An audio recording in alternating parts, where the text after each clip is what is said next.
এই মুহূর্তে আমি রয়েছি মোংলা বন্দর জেটির স্টাফিং অ্যান্ড আনস্টাফিং যে শেড রয়েছে সেই শেডে। এখানে মূলত বন্দরের ৭৪তম প্রতিষ্ঠাবার্ষিকী উপলক্ষে আলোচনা সভা এবং বন্দর ব্যবহারকারীদের সংবর্ধনা অনুষ্ঠান চলছে।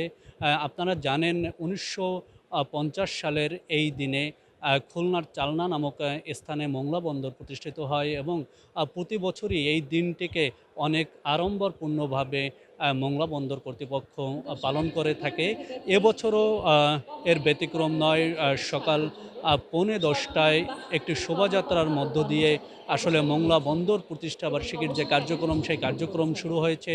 শোভাযাত্রা শেষে মোংলা বন্দর জেটির যে প্রধান ফটক রয়েছে সেখানে বেলুন উড়িয়ে এই প্রতিষ্ঠাবার্ষিকীর কার্যক্রম উদ্বোধন করেছেন বন্দরের chairman rear admiral M Shahin Rahman.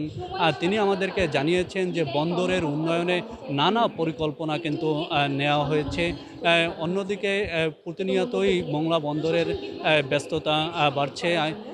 ইতিমধ্যে মোংলা বন্দর কর্তৃপক্ষ বন্দরের যে চ্যানেল রয়েছে সেই চ্যানেল ড্রেজিংয়ের মাধ্যমে আরও বড় জাহাজ এবং বেশি জাহাজ যাতে আসতে পারে সেই ব্যবস্থা কিন্তু করছেন এবং প্রতিনিয়ত বন্দরের ড্রেজিং চলমান রয়েছে। এছাড়া বন্দরে নতুন জেটি নির্মাণ, বন্দরে এর সক্ষমতা বৃদ্ধিতে নানান রকম যন্ত্রপাতি সংযুক্তকরণের কাজও কিন্তু চলছে।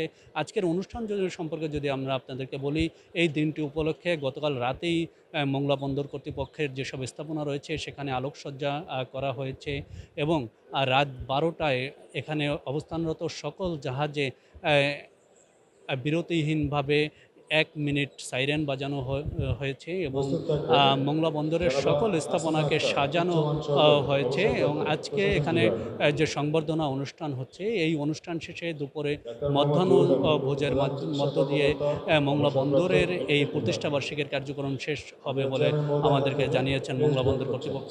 মোংলা বন্দরের স্টাফিং আনস্টাফিং শেড থেকে এই ছিল আমার কাছে মোংলা বন্দর প্রতিষ্ঠার সর্বশেষ খবর।